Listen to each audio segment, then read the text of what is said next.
And that musical introduction is our way of saying, Happy Labor Day weekend, everybody, and welcome to another Sunday here at First Unitarian Society, where independent thinkers, that would be us, gather in a safe, nurturing environment, that would be this, to explore issues of social, spiritual, and ethical significance as we try to make a difference in this world. I'm Steve Goldberg, a proud, extraordinarily exciting member of this congregation. And I'm especially excited to extend a warm welcome to any guests, visitors, and newcomers. If this is your first time at First Unitarian Society, I think you'll find that it's a special place. And we'll be conducting a guided tour after the service. If you're interested in learning more about our special buildings, just gather over here by the windows after the service and we'll take good care of you. And speaking of taking care of each other, this is a perfect time to silence those pesky electronic devices that you will not need for the next hour, because instead you'll be sitting back or leaning forward to enjoy today's service, which I know will touch your heart, stir your spirit, and trigger one or two new thoughts. We're very glad that you're here, and I invite you now to join in a moment of centering silence so we can be fully present with each other this morning.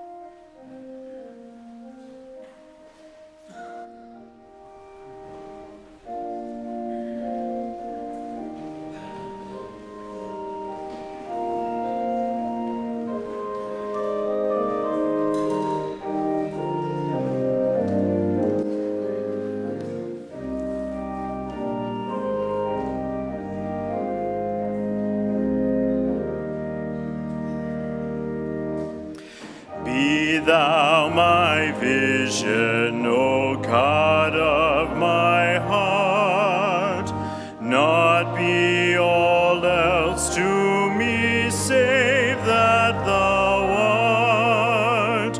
Thou my best thought by day or by night, waking or sleeping, thy presence my light. Be thou my wisdom and thou my true word. I ever with thee and thou with me, God. Thou my soul shelter, thou my high tower. Raise thou me heavenward, O power of my power. Riches I heed not, nor world's empty praise. Thou my inheritance now and always. Thou and thou only, first in my heart. Sovereign of heaven, thou treasure my heart.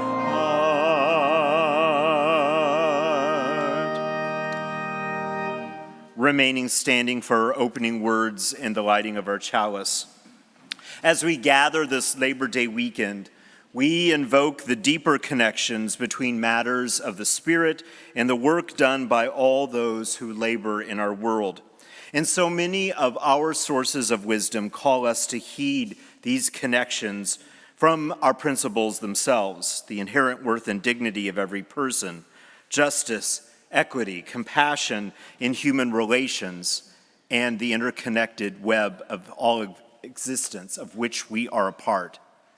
We also invoke the spirit of our forebears, Aidan Ballou and Horace Greeley, who set the tone with so many other Unitarians and Universalists in their outspoken and wise support of justice within our labor movements.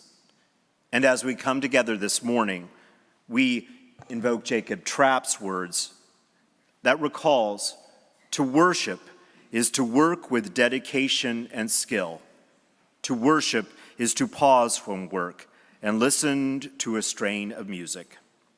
May we now join together in the lighting of our chalice. The words are printed in your order of service as together we say, "We enter this meeting house for kindness and comfort. May rough-worn hands and aching backs be healed. We enter this meeting house for They are to break it. We enter this house of love and vocation. May our bonds of solidarity be strengthened. May we enter this meeting house of courage and friendship. May we proceed hand in hand toward freedom." May you turn towards each other and offer a friendly greeting.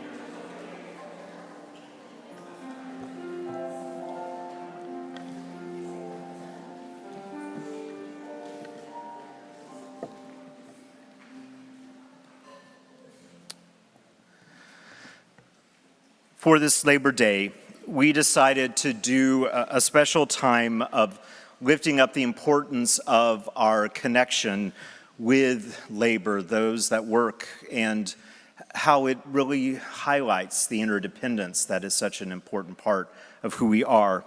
And also to use that as an opportunity to lead into a special time of joys and sorrows as we move into a time of change where many people's lives go into a different rhythm as we enter into September. And we have many newcomers and many folks who have made their way somewhere else, both students and workers.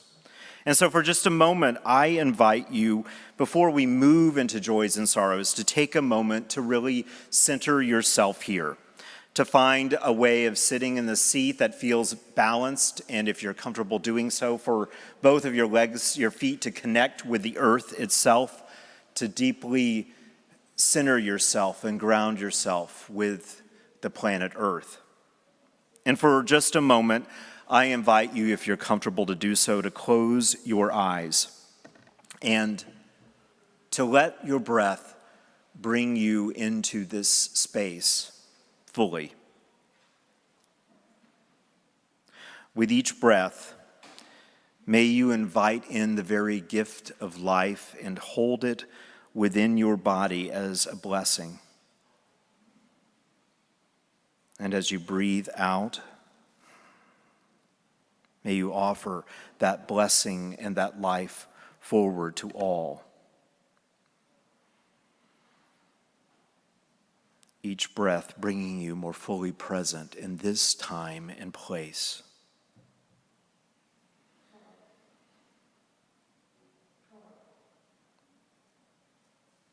And from that place of grounding and life itself, may we remember our connection with those people around the world that often work behind the scenes in difficult places and conditions, often poorly paid and in difficult, dangerous working conditions.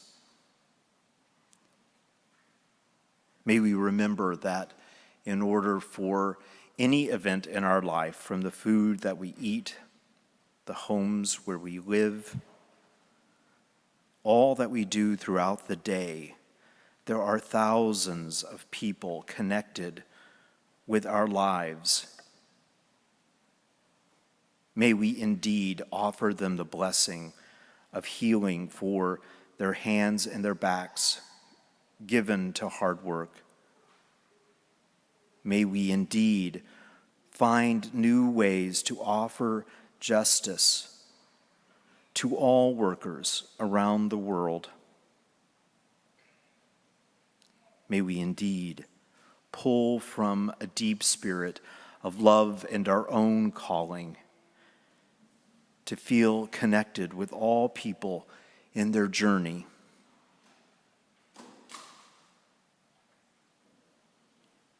And may our courage and our friendship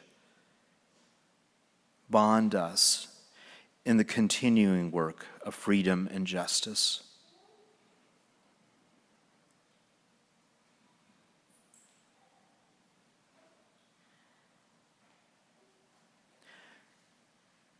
We turn our minds and our spirits also to our own lives and the lives of people that we love.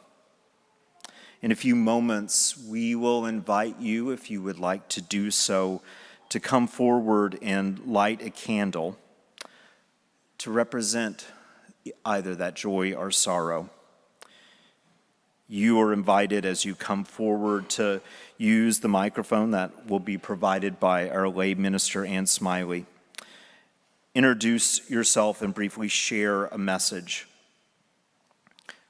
You may also wordlessly light a candle and return to your seat. And if you are unable to light a candle, we'll be happy to come to you and then light a candle on your behalf. You may have arrived here with deep sorrows in your life that need the help of this community. You may have arrived here with meaningful celebration and wish to share it. Either way, this is an important part of our community, and we invite you to feel welcome, whether new or a continuing member, to share this with our gathering. So, I now open the floor for the sharing of our sorrows and our joys. I'm going to light a candle first to life because my son and daughter-in-law are in labor right now at this moment in New Hampshire.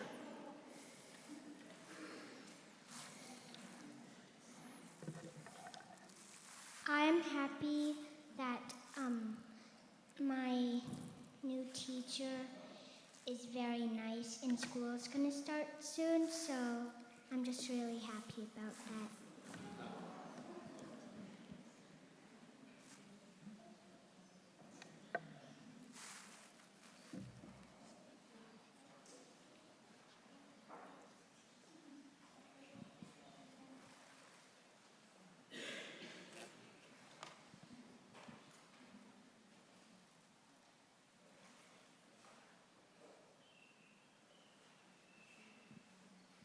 I'm Elizabeth. I'm lighting a candle of healing for Richard Scobie, who's a member here. He had knee replacement surgery and is recovering at home.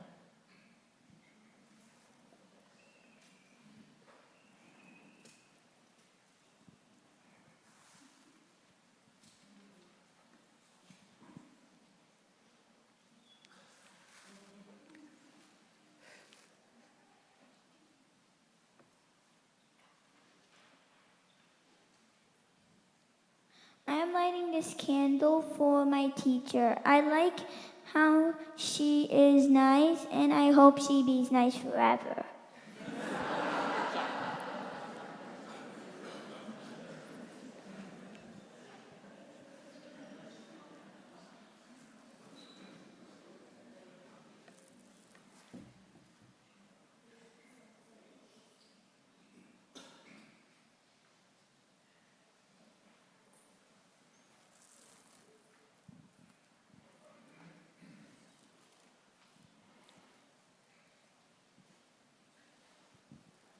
My name is Claire, and I'd like this candle in sorrow for yet another mass shooting in Texas, and may we hold them in compassion and love.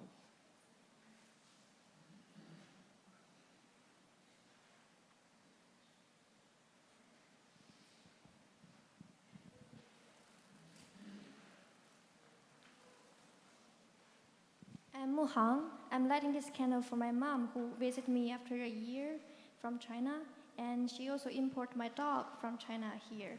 Her name is Dumpling. She's 6-year-old. Thanks.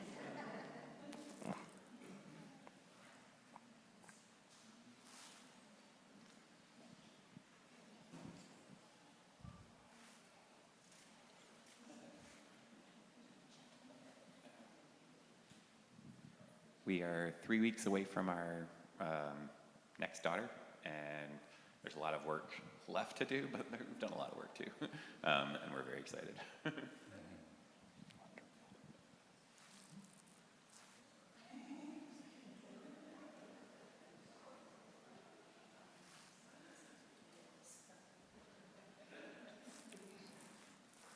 Hello, this is Joy.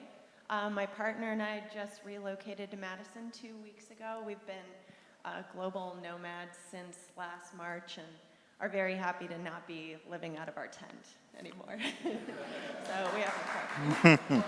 Welcome. Welcome.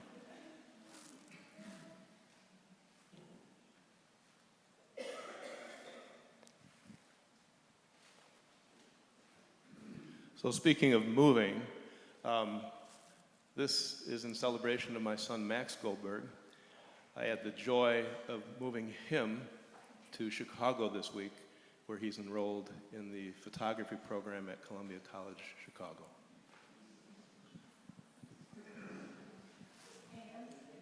We got one or two? It's all up hands.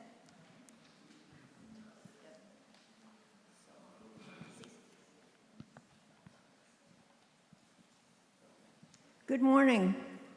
I am very grateful to be here today and to say that today is my granddaughter Hillary's birthday on the 1st of September. I am blessed.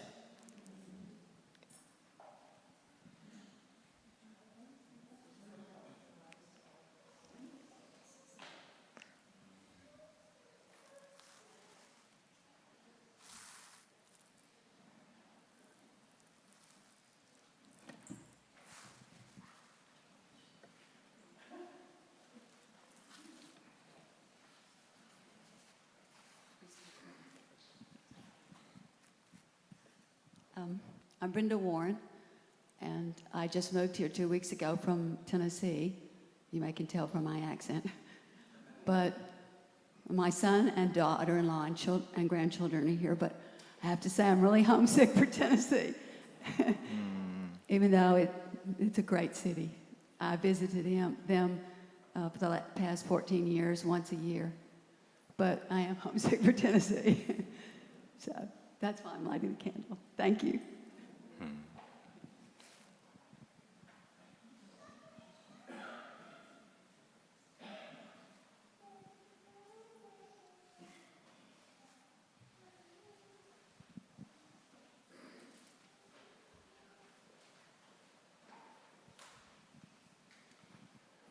This one is my name is John.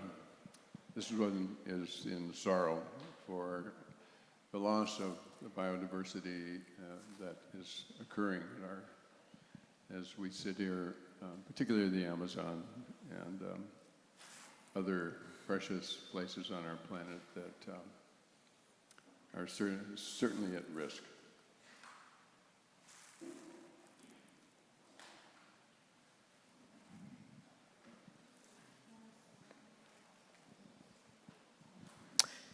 And if you could light 2 candles, please. This week we got a phone call that sort of called us into deeper connection with other communities of faith in our world, and we were asked to offer special prayers for Ava Love and her family. Ava is the daughter of one of the pastors at Heartland Church in Sun Prairie, and she was in a serious accident last week and remains in critical condition across the street at Children's Hospital. And so we join with other communities of faith in offering our own prayers and thinking about her, with her being just so close to us, hoping for healing and recovery. And we light one last candle of all the joys and sorrows that are present both in this room and in our larger community, in our live stream community on the radio, that yet remain unspoken. May we hold these in our hearts as well. May these times remind us of the power of community, the power of love, the power of care. We bless them all in the name of that love. Amen, and blessed be. I invite you to rise in the ways that we do, and remember to keep your hymnal in hand. After we sing the hymn, we'll join in a responsive reading. But let's begin with 134. Our world is one world. We invite our children as we sing together to go to summer fun. We look forward to hearing about your adventures at the end of the service.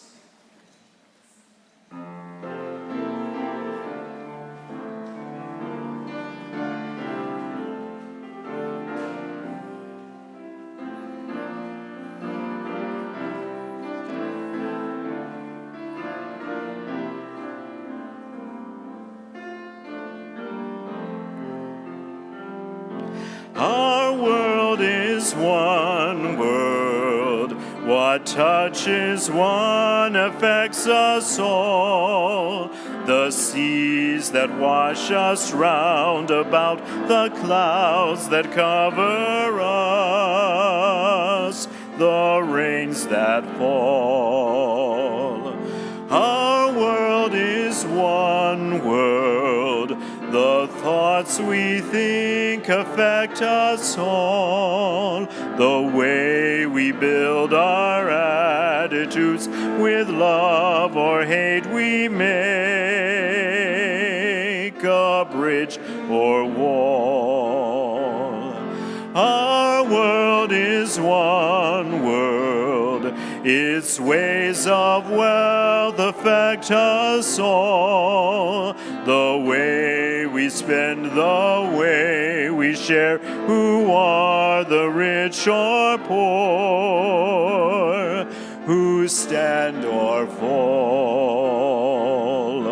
Our world is one world, just like a ship that bears us all, where fear and greed make many holes, but where our hearts can hear a different call.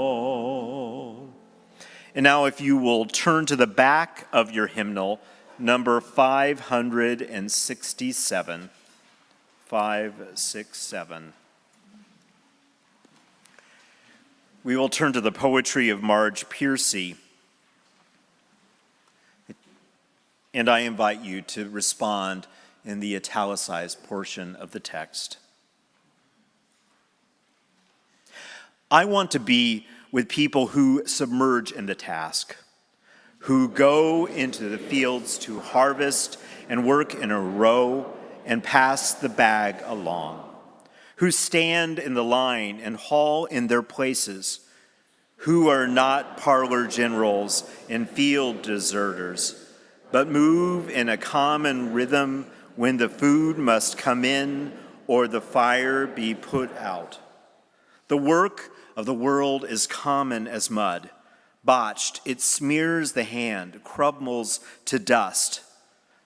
But the thing worth doing well has shape that satisfies, clean and evident. Greek amphoras for wine are oil. Hopi vases that held corn are put in museums, but you know they were made to be used. The pitcher cries for water to carry, and a person for work that is real. Here ends our reading. You may be seated. Before we move into our special music, sorry about that, Linda. I am going to do a quick introduction of our speakers so that she can move into the sermon. We are really very, very happy to have Sister Maureen McDonnell here. She is a Cincinnati Catholic Dominican, and she said to make sure to add that she is of the Edgewood variety. She worked at Edgewood College for 21 years in their spiritual guidance department and continues, even though she is retired, she is certainly very busy doing spiritual guidance, obviously volunteering in various ways to speak about worker justice, and has been active in worker justice for many, many years. She also will talk a little bit about our recipient today, Worker Justice Wisconsin. Sister Maureen, we're very happy to have you here with us today. May we receive the gift now of music.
What a lovely introduction from Pastor Doug and from the music. And I just have been so aware of how the lyrics in the songs that we've sung already and in the reading are so appropriate for what I'm going to be speaking about today and for this Labor Day weekend. So I thank you for welcoming me today. And I know that you've had speakers before representing Worker Justice Wisconsin, but you might be more familiar with the name Interfaith Coalition for Worker Justice. I almost forgot it because we're trying to make the transition to the new merged community name. But two people formerly on your staff here were very connected with the Interfaith Coalition for Worker Justice, formerly on your staff. One has served on the board with me for a number of years, and the other has been the executive director of the organization.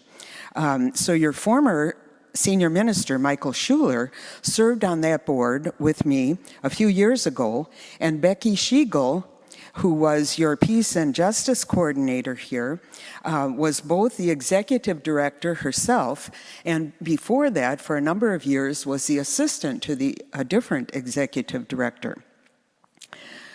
In fact, I found in my file the program from September 6th, 2015, and that was when Michael was your Labor in the Pulpit speaker. I was obviously here because I had taken copious notes all over the program, which proved to myself that I paid good attention to what he was saying, and it was an excellent reflection. So the focus of Michael's reflection that day, which I would like to remind you of, and remind myself of, was, quote, work as a spiritual practice. I think we don't often look at work in that way, but I think it's important to have that vision of it.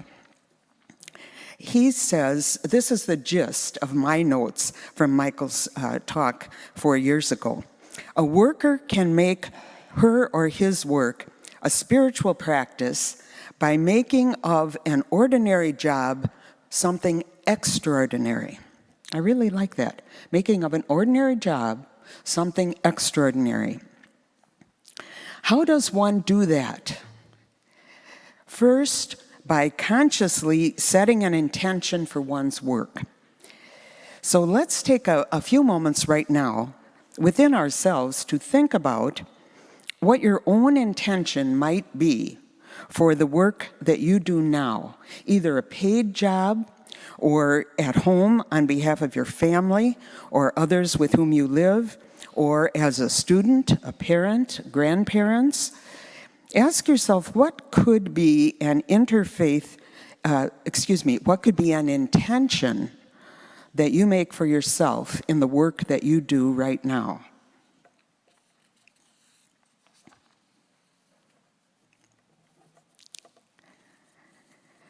And secondly, we need to resolve to act on that intention.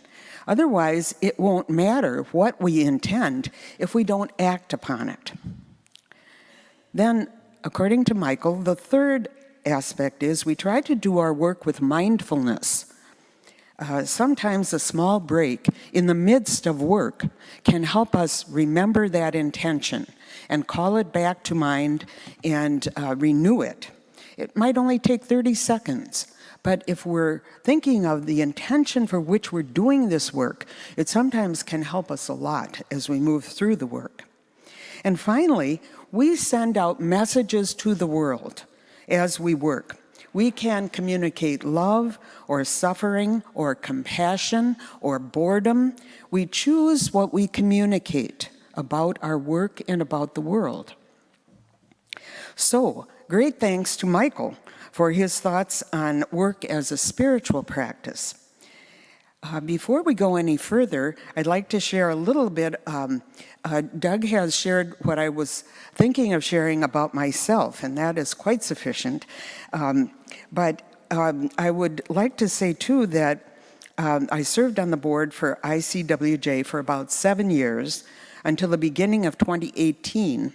And more recently, I began to serve on a new entity connected with Worker Justice Wisconsin. And that new entity is called a Faith Advisory Council. And we're in the very early stages of that. We're not sure what we're to do yet, but it's becoming clearer as we meet. The organization itself is now called Worker Justice Wisconsin because, as I mentioned, a merger happened in late 2017, which brought together two separate organizations, which are and have really been very connected to each other, but it brought together the Interfaith Coalition of Worker Justice and the Workers' Rights Center. That center is located in the WJ office at the Labor Temple on South Park Street. Personnel at that center offer direct help to the 500 plus workers who come through their doors every day, every year. 500 plus people, different individuals, come to the Workers' Rights Center every year to get help for a variety of reasons. The new organization aims to do a number of things. First, to build worker power. We probably are very aware, all of us, that workers are kind of on the lower rung in society, lots of times, and especially immigrant workers. So to build worker power through labor rights education. People need to know what their rights are as workers. Otherwise, they cannot assert their own rights. The Worker Justice Group also works toward collective action and community engagement and emphasis on interfaith involvement. So all four aspects are really important: the education aspect, the collective action, the engagement, and interfaith aspects. An example of the kind of work that we do is to implement wage theft safeguards to protect workers, especially immigrant workers, from broken promises by employers. This wage theft happens a lot all over the world, and in Madison, of course. And it happens because employers can choose to pay a lower wage than was agreed upon with the worker, or even pay no wage at all in some cases, which is hard to believe, but it does happen. Over 30% of the workers who come annually to the center are suffering wage theft. So 30% of those 500 plus people have had their wages either underpaid or not paid at all. So Worker Justice Wisconsin aids workers to create signed contracts with employers so that there is written evidence of the legal agreements that have been made. And therefore, it was possible in 2018 for workers to reclaim almost $100,000 in the Madison area, in southwest Wisconsin, $100,000 in legally owed but unpaid wages. That's quite significant for people. The Workers' Rights Center also uses English and Spanish handbooks to provide services like legal advocacy, understanding of benefits and humane working conditions on part of the workers. They need to know what they can expect from their employers. And they also try to help people know that they need to organize, and they have the right to organize and participate in collective bargaining. We know in our area that's been, I would say, under fire since 2011, hasn't it? And we're maybe gradually trying to recoup that power of collective bargaining, but it's a long road. Worker Justice Wisconsin also works to build relationships between the religious and the labor communities, which is a natural collaboration. Virtually all faiths have teachings about the value of work and justice for workers. Here are 4 short statements from world religions that illustrate these teachings. First, from the Jewish tradition, from the book of Deuteronomy. Quote, "You shall not defraud a poor and needy hired servant, whether they be one of your own countrymen or one of the aliens who live in your communities. You shall pay them each day's wage before sundown on the day itself, since they are poor and look forward to the wages. Otherwise, they will cry to God against you, and you will be held guilty." Unquote.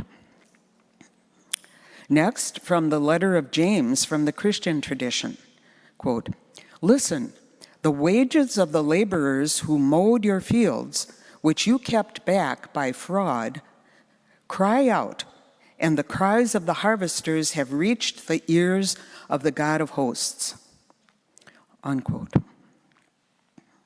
And third, from a manual of Hadith from the Muslim tradition, quote, "When you hire, compensate the workers and treat them fairly."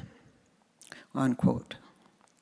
And finally, from the Buddhist tradition, quote, "Aware of the suffering caused by exploitation, social injustice, stealing, and oppression, I vow to cultivate loving kindness and learn ways to work for the well-being of people, animals, plants, and minerals."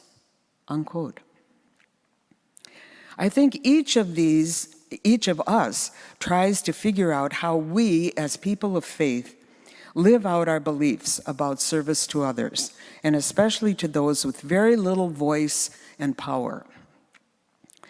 To respond to that question for myself of how do I live out my call, my vocation to service, it's probably best for me to stick to what I know best, which is what my Catholic tradition teaches about how to work for justice and with workers. So I begin that part by reflecting on 3 of the traditional 10 commandments, which are foundational in both Judaism and Christianity, of course, and they are found in different forms in Islam. So in the first commandment, God says to humans, "You shall have no other gods before me." Jesus confirmed that we are not to worship false gods, including the gods of greed and self-aggrandizement at the expense of others. So that's the first commandment. In the 5th commandment, God says, "You shall not murder." This includes, of course, cooperating in any way with avoidable harm or threat to the dignity and welfare of other humans. What could be more harmful to others than aligning oneself, including purchasing goods, with factories in Bangladesh and elsewhere around the world that allow conditions resulting in thousands of deaths of workers? Not to speak of the daily existence of those workers in terrible working conditions and fear of harm every day. And we realize that the unspeakable evil of human trafficking, both for labor and for sex, is a huge part of this commandment to not murder, not harm, not threaten. And the 7th commandment is, "You shall not steal." We see much evidence of employers stealing wages and benefits from workers and their families all over the world and here in Madison. If we knowingly support these restaurants or manufacturers or businesses of any kind, we too are stealing. I think that's a heavy responsibility and it's a hard saying, but Jesus was known for hard sayings and the prophets were known for hard sayings. We might say, well, we don't know who is operating businesses unethically, so how can we avoid supporting them? I think we need to make it part of our responsibility as people of faith to learn who is producing the goods and services that we enjoy and under what conditions, and then using our power as consumers to support ethical businesses and speak up about the injustices that we become aware of. We do make powerful ethical and moral choices when we use our purchasing power, our power as consumers. To give a personal example, I was privileged to travel to El Salvador 3 times with groups of students from Edgewood College. This was years ago, mainly in the 90s. But since then, I have determined not to purchase goods made outside the United States. I look for goods preferably with a union label on them. And as you all know, this is very difficult to find, right? I'm not much of a shopper at all because I don't need much stuff.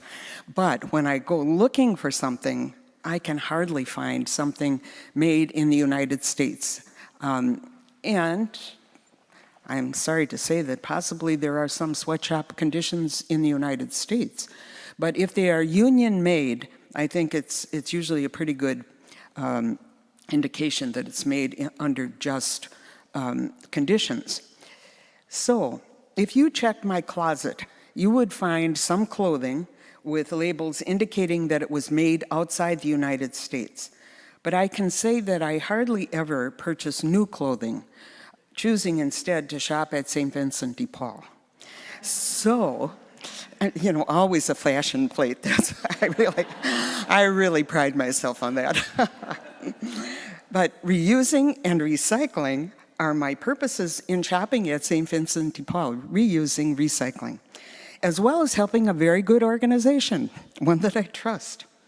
On the other hand, I decided years ago never to purchase things from Walmart or Amazon, because regardless of what they say in their advertising, I believe they often do not treat their workers well or their consumers.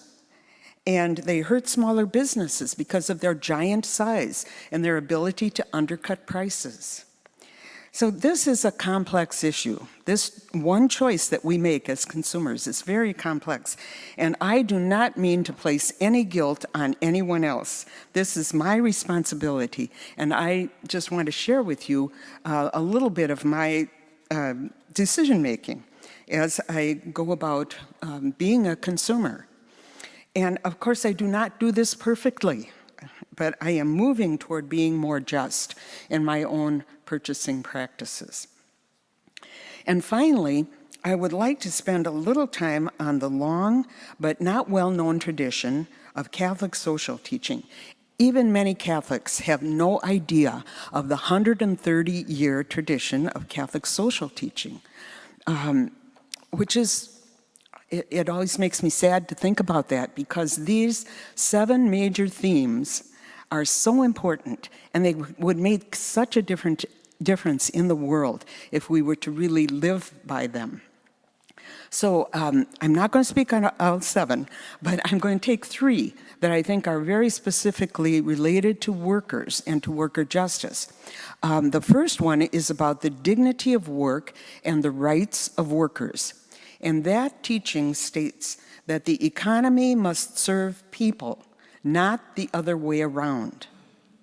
That work is more than a way to make a living, as your quotation on your program today says. Work is much more than just a way to make a living, although that's very important. But work is a form of continuing participation in God's creation. We had a sorrow represented about that today. How do we participate in God's creation? Therefore, the dignity of work and the worker must be protected.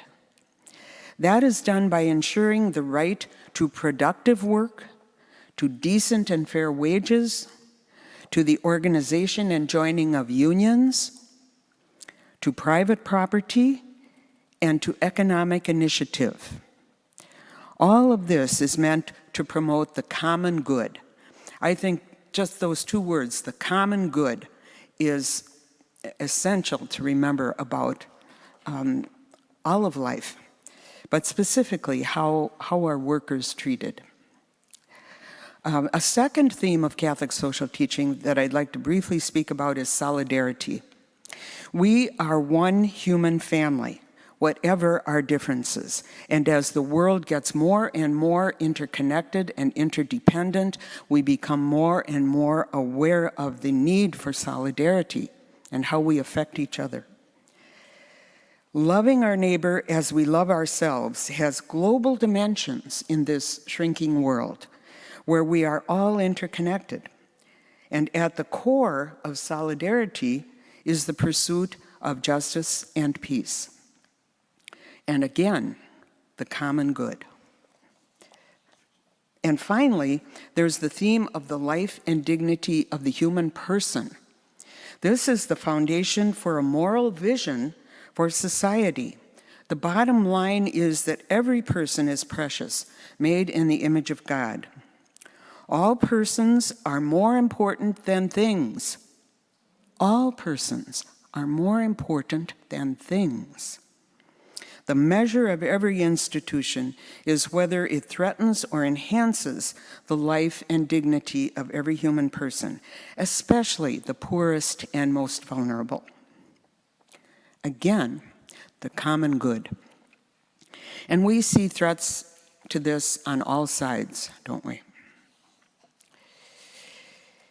So in this Catholic tradition of almost 130 years long, we have had strong statements from popes and other leaders supporting concrete ways of living out these teachings and promoting the rights of all. These are far deeper than, quote, political rights. I firmly believe they're far deeper than political rights. They are moral and human rights, undergirded by such powerful statements as the Universal Declaration of Human Rights promoted by the United Nations. Just think, if the US were to support the UN as it deserves, think of what a difference that alone could make in the world. So our tradition is clear. Labor and workers have priority over profits and capital. Dignified human labor is essential because it both contributes to the ongoing development of the world and it helps transform us individuals who work into better, fuller human beings. So there's the global effect of just labor, and there's the personal effect of just labor. As we approach the climate strike, and I saw your sign out front here, on September 20th, I know you've been hearing about that a lot, and hopefully the whole world will participate in this. This is the purpose. The climate strike on September 20th, we know that there are many positive aspects of transforming changes that we're being called to in this one area of climate. Not the least of these are the dignified creative jobs which workers may take on as a result of transforming our systems on behalf of our beautiful Mother Earth, our only planet, our only home. As Marge Piercy so eloquently says in your reading today, the pitcher cries for water to carry, and a person cries for work that is real. And just that little word real, think about all that means, work that is real. And we're going to sing in our closing song, a song by Carolyn McDade, echoing Dr. King's words. And these are the words that especially struck me as I read those lyrics. We'll build a land where we bring the good tidings to all and give them garlands instead of ashes, where peace is born, restoring ruins of generations, where sisters and brothers may then create peace, and where justice shall roll down like refreshing, life-giving waters. Thank you.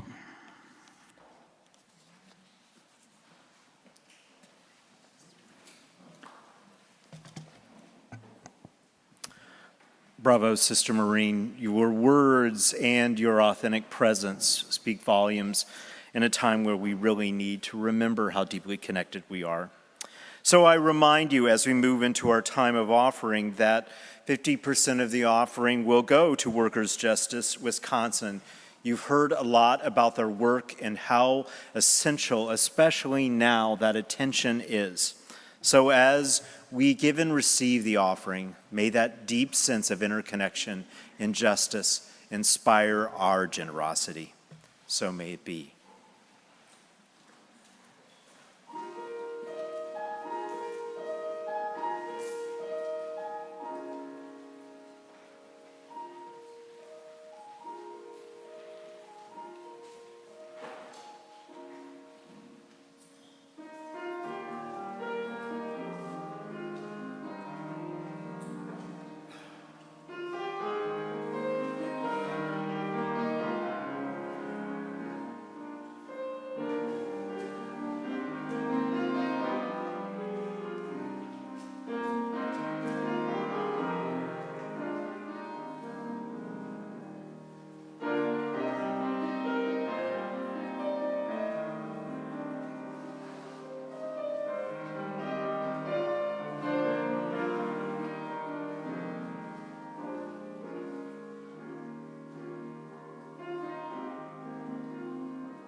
Thank you for your generous support during the offering of worker justice.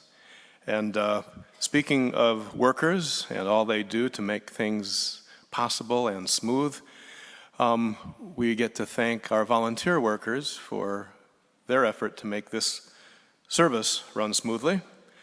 Talking about David Briles, who operated our sound system, Ann Smiley, our lay minister.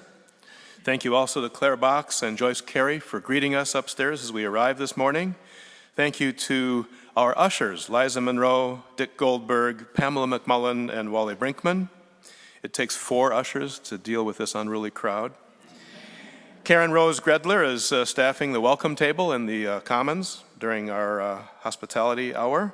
And speaking of hospitality, the coffee and hospitality are hosted by Jean Hills and Sandra Plish. John Powell is our tour guide, and Hannah Pinkerton is making sure that the pulpit palms have the right amount of moisture. Just a few announcements for you. One, our First Friday film, also known as Dinner and a Movie, is going to be offered here on Friday, September 6th. A good opportunity to see a film about capitalism and the climate. I don't know if that's an oxymoron or not, but that's what we're going to be focusing on during that dinner and film starting at 5:45 this Friday. Speaking of schedules, I think you're all aware, but I'll remind you that this coming weekend, next week, we go back to FUS Standard Time, and we have a Saturday service at 4:30, and we have 2 Sunday morning services, one at 9 and one at 11. So if you come at 10, you'll be just in time for the hospitality hour. And the last announcement also concerns the calendar. On September 13 and that whole weekend, we are celebrating a welcome back weekend as we welcome everybody back from their summer activities. And on Friday the 13th, don't get worried about this, we will have food carts and an opportunity fair and all kinds of things to celebrate the return of our normal weekend schedule and welcoming everybody back from summer. So endeth the announcements.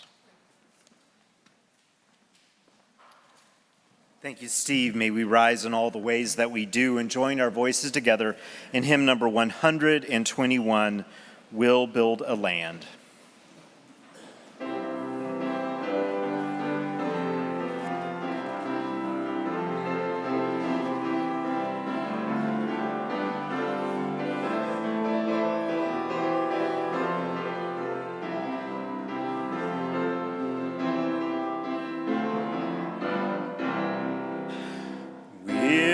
Build a land where we bind up the broken.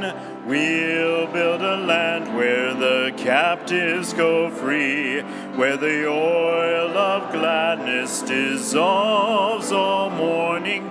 Oh, we'll build a promised land that can be. Come build a land where sisters and brothers, anointed by God, may then create peace, where justice shall roll down like waters, and peace like an ever-flowing stream. We'll build a land where we bring the good tidings to all the afflicted and all those who mourn, and we'll give them garlands instead of ashes. Oh, we'll build a land where peace is born. Come build a land where sisters and brothers, anointed by God, may then create peace, where justice shall roll down like waters, and peace like an ever-flowing stream. We'll build a land building up ancient cities, raising up devastations from old, restoring ruins of generations. Oh, we'll build a land where people so bold. Come build a land where our sisters and brothers, anointed by God, may then create peace, where justice shall roll down like waters, and peace like an ever-flowing stream. Come, build a land where the mantles of praises resound from spirits once faint and once weak, where like oaks of righteousness stand her people. Oh, come, build a land, my people we seek. Come, build a land where sisters and brothers, anointed by God, may then create peace, where justice shall roll down like waters, and peace like an ever-flowing stream. And now, as we prepare to go forth from this place, on this holiday weekend, may we turn to our spiritual practices, ones of intention, ones of deeper connection, ones of interdependence, remembering how important we all are to each other and to the earth itself. We extinguish this chalice, but not the light of that ancient and deep wisdom, not the power of our commitment to changing the world now when it needs it so deeply, not to the warmth of love which we live every day in our lives. Until we gather in this place, those powers will be in our lives until we gather here again. So may it be. And now may you take your seat for one more gift of music as we receive the postlude.